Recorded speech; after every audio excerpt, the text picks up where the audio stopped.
Hey, what's going on, everyone? It's your boy Big D here. It's time to review the following Season 3, Episode 6, titled Reunion. This is a spoiler review. If you've not seen the episode, go to fox.com/the following. Watch the full episode there. Come back. Let's talk about it. Do not forget, guys.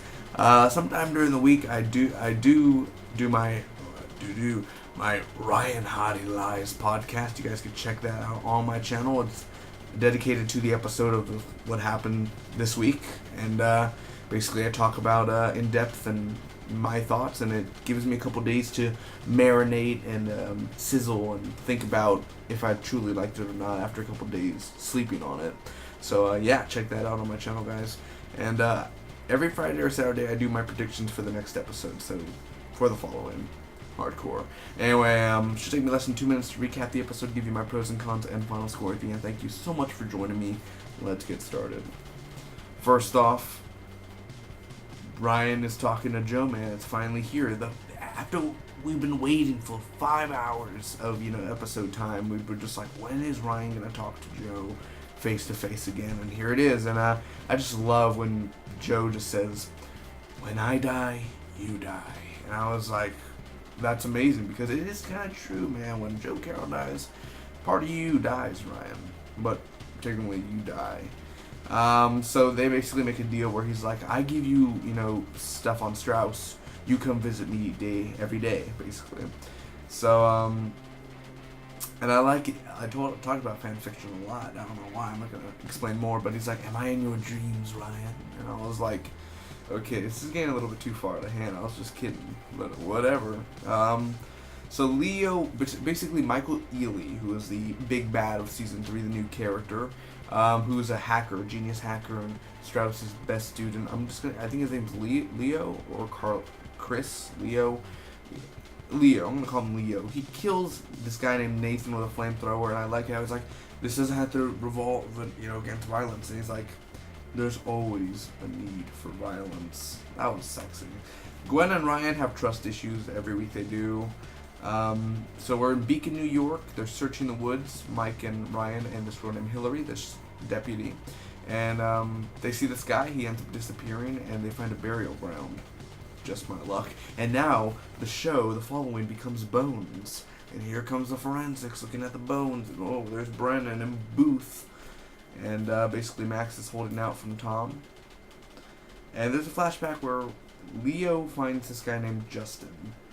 And I'm sorry, not find Justin. There's a flashback where Leo gets this guy who, I guess he knew him a long time ago. It's 13 years ago. It jumps pretty far back. This guy doesn't even look a day over 30, 40. It jumps back 13 years, like when he was young. Still looks the same. After 13 years, he gets this guy and basically ties him up, and he's going to frame him for like this massacre. So the FBI finds this guy named Justin, and he cooks meth. Breaking Bad. So the sheriff's son, he's the sheriff's son. Out of everyone, he's the sheriff's son. So Hillary's uncle Duncan works for Strauss, we find out. And Duncan works as a diner type of, he owns a diner. Now it turns into Fargo. And basically Strauss is eating. He's like, not every time I have my children, my extended family eating with me. And I was just like, Strauss is a badass. I don't know why. I'm starting to like him now. I'm trying to get that feel for Strauss, man. And there's a flashback where Leo kills, he just massacres this whole office or bank. He just goes in and shoots people with a shotgun. Doesn't show it, but it intends it. And somehow he got stabbed. And that's where he meets Strauss 13 years before, where he meets him, and he's like, I'm just like you. I get that rush by killing people, etc., etc. So after that, Duncan had killed his wife. We find out, like, that's what happened. So the FBI gets Duncan, and he almost killed Hillary, but luckily he didn't, because he's a crazy mofo. There's a flashback where Leo kills Patrick. Basically, Patrick is the guy who he tied up earlier in the episode, and he shoots him in the head, makes it look like a suicide. My favorite moment out of the episode, guys. Just the way Strauss is just telling him, look into his eyes, and so intense, man. I like Michael Ealy's character. I think he's just beautifully done of a beautiful character. And you think Mark is crazy, dude. This guy is even more crazy than Mark. You kind of think that one episode he's in here, and Sam Underwood's, not in here. Yeah, let me throw money at Michael, then Sam Underwood, man. I have that feeling. So basically it makes him look like a suicide. Leo kills Strauss. I did not see this coming. This was a huge twist. I will get to that, my pros and cons. Leo has a family. Holy crap, he has a family. Now it turned into Dexter. Max is basically Deborah Morgan. And now, Leo is now the killer from season 4, John Lithgow.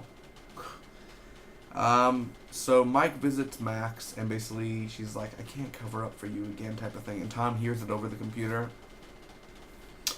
Of course, because he's been sitting in his car all day looking at the surveillance camera. What a creep.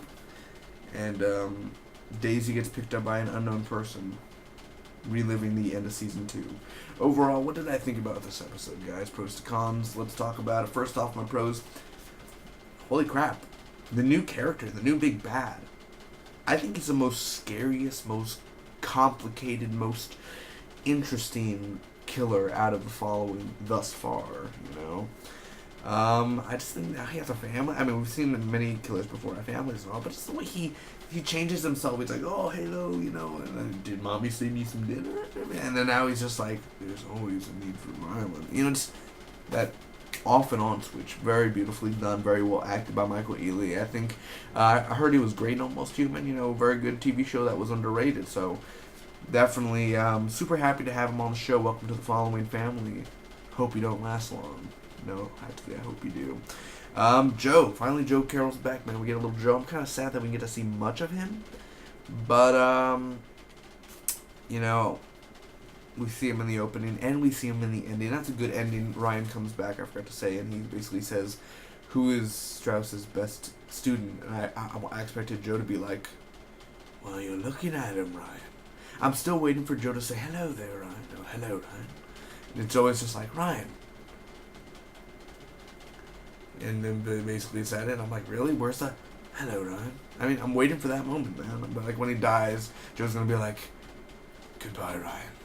And that's it. Strauss's death. That's a pro and a con. First off, the way Strauss died, brutal and intense and definitely satisfying. I'll get to my cons in a minute. The flashbacks. I really do enjoy the flashbacks for some reason. 13 years back is a long time, but just the way they filmed it, just the way it was written, just the way that it was presented, the clown mask, and very well Jokerish in a way, I want to say, but I'm not going to actually compare him to the Joker because that would be not right because he's not the Joker, but I don't know. Just reminds me of the Joker with a mask. The woods, and that was the creepy scene, man, with the woods and the guy in the mask and running away. That was very intense. And just the TV show feeling. You got Breaking Bad in there, you got Bones in there, you have Strain, the Strain with the hearts in a jar, you have the Strain feeling in there, Fargo, Dexter. I mean, there's just so much feeling of TV shows. I'm just like, ooh, they're copying. And also the music, just the music of the horror scenes when Leo's following someone and it has that chime music, and then the music where Strauss... No, when Leo is in a flashback and it has that music in the back, it's like, I want to choke you, like that type of rock music. I'm like, holy crap, what do you do? I want to choke you. I was like, holy crap, it goes with it, though. The scene, the music is very clever, and it brings the intensity more. And his wigs. Now my cons is that Max and Tom thing, you gotta cut it soon. So Max is like, they're showing Max with Tom so much, I wanted Tom to be seen, but now I'm like, stop. She's becoming Deborah, she's getting annoying, like Deborah Morgan, I mean, stop it. Some of the writing doesn't make sense, let's be honest. Some of the writing was just quick paced, almost went away where you're like, really? You know we're smart. I mean, they're thinking that we're dumb, the audience. I mean, some of the stuff like, oh, we found a burial ground. And, I mean, just some of the writing is just, you know, it's not that. This episode, it kind of proves where I'm like, wow, okay, the writing's getting a little bit watered down here, guys. Come on, pick it up a little bit. Come on, pick it up. But, may just be me. Strauss, dead. I was starting to like Strauss so much. I was like, okay, Strauss is, okay, Leo and Strauss. Oh, Strauss is dead. Again, I do like how he killed him, but I would have liked Strauss a little. I just felt like, oh, okay, we have the big bad. Strauss needs to go. Well, let's kill him off. Waste of an actor, man. That actor was fantastic. Also, not much emotion. Not from Leo. Leo brought it. Michael Ealy, I'm happy to have him. But Kevin, again, doesn't bring much emotion. Mike or Max, they don't bring no much emotion to this, man. Bring a little emotion to this. Also, Duncan, really? He's a follower? It's like everyone's a follower. I thought the sheriff was a follower. I would have been more surprised if the sheriff was a follower than Duncan. And, no Mark. Just a little nitpicky, no Mark. Come on, we're going to see Mark. And it was a little bit slow. Not boring, but it was slow. This episode is one of those episodes where I'm going to have to watch it again, but with my schedule, I may not watch it like until 4 or 5 weeks later. But it is a good episode. It's not great, but it was worth the week, and it gets me anticipated for next week. And definitely the big bad gets me... so far, this is the best season of the following. It's just topped itself, I want to be honest. But last week was better, the 2 hours. But still, I'm going to give this episode of Reunion a B+. I hope all of you enjoyed, and comment down below, let me know what you guys thought about this following episode and what you want to see for the rest of the season. We got like 9 episodes left, I believe. Until next time, do not forget I do my Ryan Hottie Lives podcast, and I usually 20-25 minutes, something like that, and my prediction video will come Friday or Saturday. Spock be with you always. Don't forget I review Mad Men this Sunday. Check my channel daily. Subscribe. See what is new.